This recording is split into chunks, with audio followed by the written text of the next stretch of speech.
Hello again, everyone, and welcome back to Reddit Aliens. I am John, and as always, thank you so much for being here. A good topic for you today, and one we all like, so let's do it. Truckers of Reddit, what's the creepiest thing that you've seen out on the road? Little not safe for work. Please remember to like, share, and subscribe. A fresh solo traffic accident. The car was flipped upside down on its roof. The driver's head was halfway out to the neck through the shattered front window. He did not have a seatbelt on.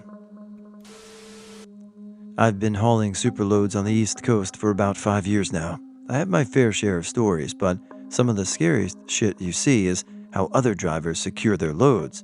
Some things you witness and hear make you wonder how people still have a job or are not in prison. This happened in Chennai, India. I was driving back into the city on the 2-lane coastal highway with a few of my friends. Most of the highways have no streetlights, just reflectors. Around on one of the bends, my friend, who was driving, slammed on his brakes. This was just after sunset. At first, all we could see were 2 motorbikes on their sides, little debris from them scattered around. It was only when we got closer that we saw 3 guys laying down awkwardly. Turns out, the bikes were heading in opposite directions at high speeds, lost control and slammed head-on. The riders were one of the vehicles wasn't wearing his helmet, and his face was smashed in. We could hear his shallow gasps for air, but he was definitely a goner. Grew up in a trucker mechanic family and was going to join the family business. At 16, I was on the road with Dad every summer because you have to learn sometime, and this is how my dad taught me. Snowstorm, Kansas. Do you know where they can't drive in the snow during a storm? Kansas.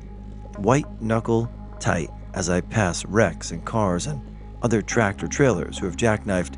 I begged Dad to take over, but there was nowhere to pull over, so I had to muscle through. Looking out the driver's side window, I noticed a family in a caravan going backwards. I locked eyes with the father, who locked eyes with me and just gave me a bewildered, sad little smile before veering off hard to the left into a puff of white powder and disappearing from view.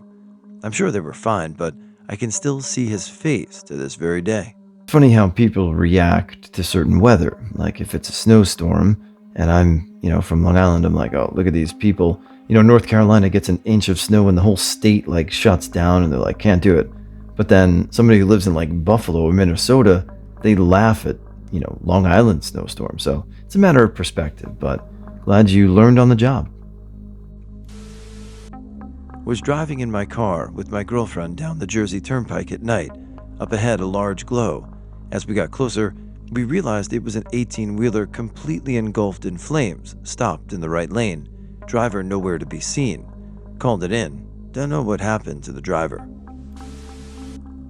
Driving north from Grand Forks to Canada very late at night, I can see taillights a mile or so ahead that I'm slowly catching up to. Then I start to see an intermittent flashing yellow light. The yellow light is getting closer to me faster than the taillights, and then in an instant, I see the flash in front of me and realize it's a steel pole bouncing down the road towards me, making a bright spark with each bounce. Right then, I watch it come within feet of my driver's mirror right past me. Really shook me up, and then as I approached the car, I realized what it was. It was one of the poles on the back of a boat trailer that is used to know where the back of the trailer is when it's submerged on a boat launch ramp. Every time I see a boat trailer on the highway, I think about how it was probably less than 10 feet from taking a pole through the face. I worked nights at a truck stop when I was a teenager, and a Pepsi driver told me a story once. He said he had to drop the rig off at a service shop in Illinois. We are from Indiana, so his wife drove up to get him. On their way home, they were taking the back roads, just trying to enjoy each other's company, when they saw a bunch of naked people dancing around a fire in some backyard. It wasn't quite dark out yet, and put a lot of emphasis on how mad his wife was for him wanting to stop the car to see some titties. I used to haul craft foods dedicated from Columbus, Ohio to Southeast Virginia in 2007, and would travel close to Point Pleasant, West Virginia, where the supposed Mothman sightings occurred in the mid-1960s. One night I had an overnight run on that route and spotted two very large white dog-like animals close to Point Pleasant turnoff and was quite spooked by it. Another time I was running Interstate 80 from New Jersey to Pennsylvania and heard a story about a serial killer who killed and dismembered his victims, then put the parts in black trash bags and dumped them off 80, and I remember seeing black trash bags along that route and wondered if that's what they were. Not a trucker, but I worked in Los Angeles and lived in Las Vegas for a while, so I saw a lot of I-10 and I-15. One thing I used to do was check the weather because flash floods in the Mojave are nothing to be effed with. Before I left, I checked the NexRad was blank, so I headed out from LA close to sunset. I stopped to eat in Barstow, and as I left I noticed some lightning on the horizon. I'm thinking, F. This was before smartphones, so I considered turning back or finding a motel to wait it out, but I decided to keep going. As I passed Yermo, the lightning kept getting more and more intense. The thing is, I didn't see any clouds. I pulled over at an exit and had to look to see if the storm would be crossing my route. And that is when I noticed that Fort Irwin was due north of where I was. What I had been seeing wasn't lightning at all. It was artillery. A logging truck accident in Texas.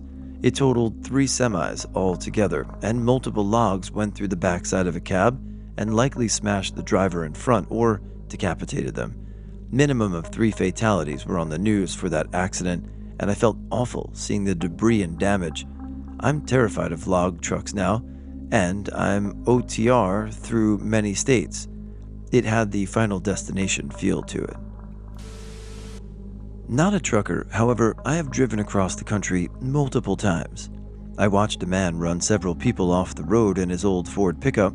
After calling the police and giving them information, he tried to brake check me.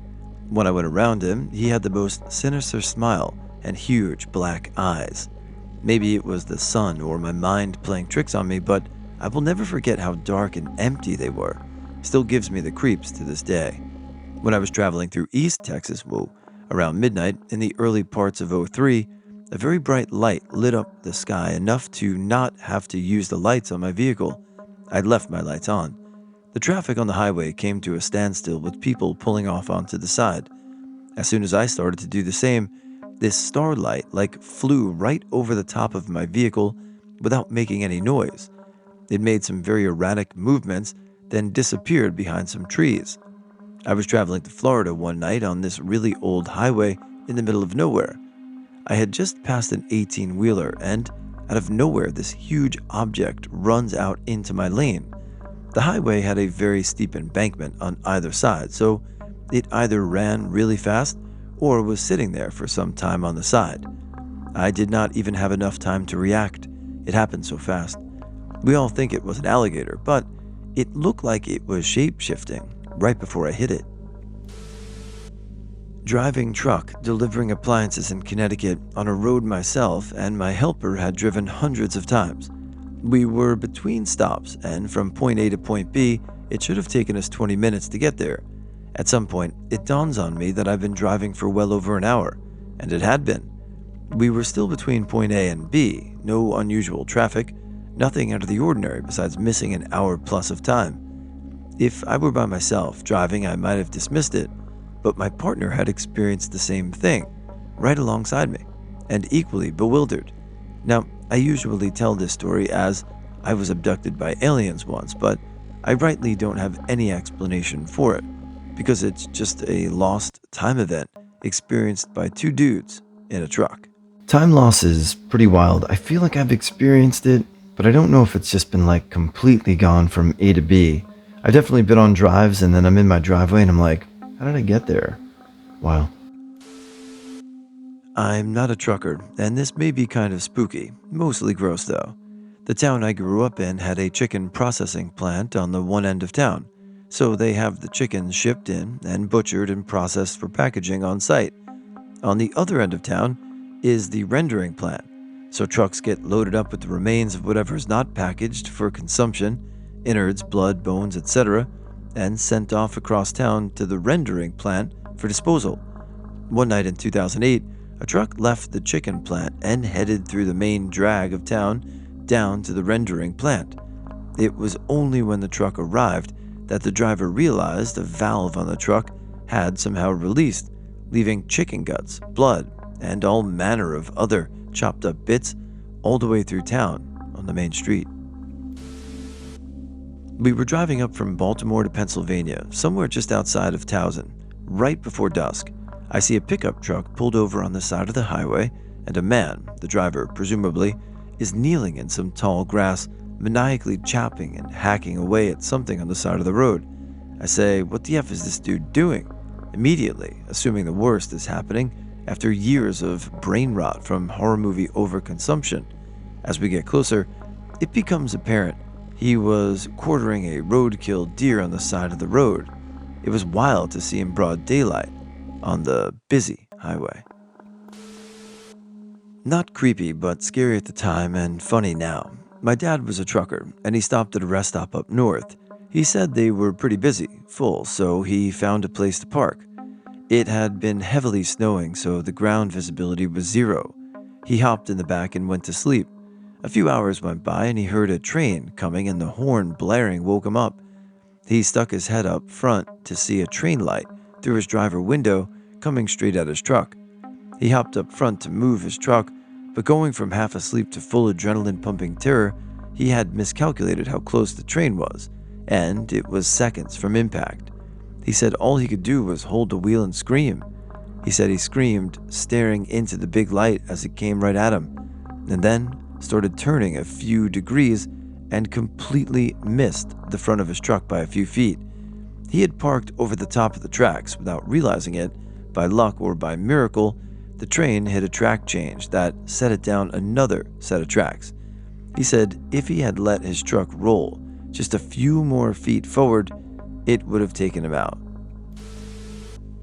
Not mine, but I totally believe it, and have heard it told the same way since I was 6. Around 30 years ago, my dad was driving particularly late, returning home after being away for a while. It was around 2 or 3 a.m. when he saw an old lady walking on the side of the road. My father is a kind man, so he naturally pulled over and asked the lady where she needed to go, or if she needed help. The lady just turned to him and said, "Why did you stop? It is not your turn yet." Well, the lady dismisses my dad, not wanting to make a scene. He leaves her alone and continues driving. Not even 5 minutes later down the road, he sees a crashed car with an ambulance already at the site. The following day, the crash was front page on a local newspaper. Apparently, the driver died instantly on the crash. He still wonders where that lady was going, since the closest town was still 30 minutes away by car. Again, this isn't my story, and I omitted locations due to this happening in Mexico, so I felt like it'd just be a bunch of weird names no one outside my country could place.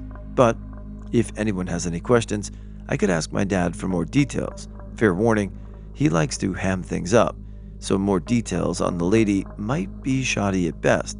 He usually hams up stories too, making them more dramatic the more he tells them, except for this one, so that kind of makes me think it's true. Not my story, but my best buddy freshman year was a trucker. His worst story was when he was going down to Georgia, just a normal trip of diapers and baby wipes. He spent a good long day traveling with a man who was carrying a full load of gasoline. The trip was a week there, and my buddy and this gas tanker guy spent the last 6 hours on the road together, shooting the shit through the radio and whatnot.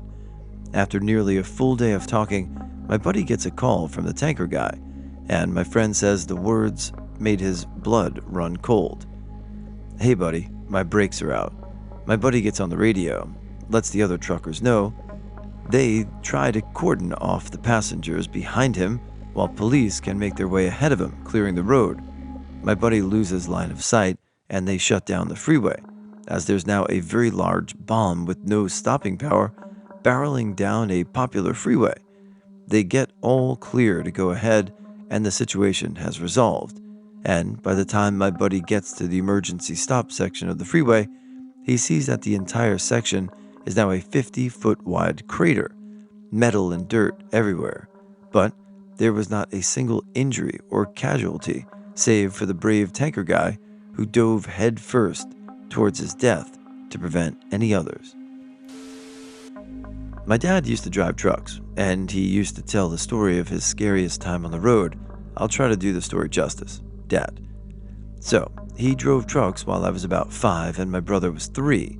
He did so entirely to make money to take care of us, which also means that he needed to be able to actually make it home to his kids at the end of the day. He was driving up the side of a mountain that apparently genuinely resembles one ripped right from a Bugs Bunny cartoon. It spiraled up, has them rickety, flimsy metal guardrails that had smart cars been invented, they still would not have prevented even them from vaulting over this thing, let alone a semi. It was insane o'clock, and my dad was super tired, but he wanted to push it so he could get home faster. What happened next woke him right the F back up, so much so that, if I had to recall correctly, he had to actually take an hour break on the side of the road just to collect whatever was left of his sanity. He was making his way up the mountains when on his radio he hears what he swore was "Flying Frenchman," followed by a whole bunch of hootin' and hollerin'. My dad apparently wasn't confused by the exclamation for long as mere seconds. Later, 2 full-sized, seemingly fully loaded semis came barreling down the mountain on each side of the road. My dad had to make a quick decision, cliff or rock face. There was hardly a shoulder, but it beat almost certainly crashing into the side of the mountain, so he did what he could to avoid them. The best that he could, and went for the bank. My dad said that he turned the wheel as quickly but carefully as he could toward the extremely narrow embankment on his, did everything he could to avoid skidding, and apparently narrowly avoided the closest effort. He apparently also narrowly avoided jackknifing the truck, and the scariest part of all, his own semi had tipped during the procedure. All of the wheels on one side of his truck got air, and he was sure he had just tipped the truck down a bloody mountain. Also, these 2 assholes could have a effed up game of chicken. So, the scariest thing my dad said he had ever seen while driving, a pair of flying Frenchmen. Freeway, when a car tried to pass us and had a blowout, the car fishtailed left and right and finally went off the road into a guardrail. We were at speed, so Dad didn't stop, but car parts flew off when he hit the guardrail. I don't know whatever happened, but I did see people stop to help in the rearview mirror. They were lucky though. They only made contact with the guardrail, but no other vehicles.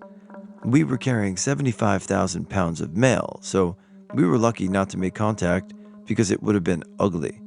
My dad was a bit shaken after that, and he took a few years off from driving and did some other jobs for a while.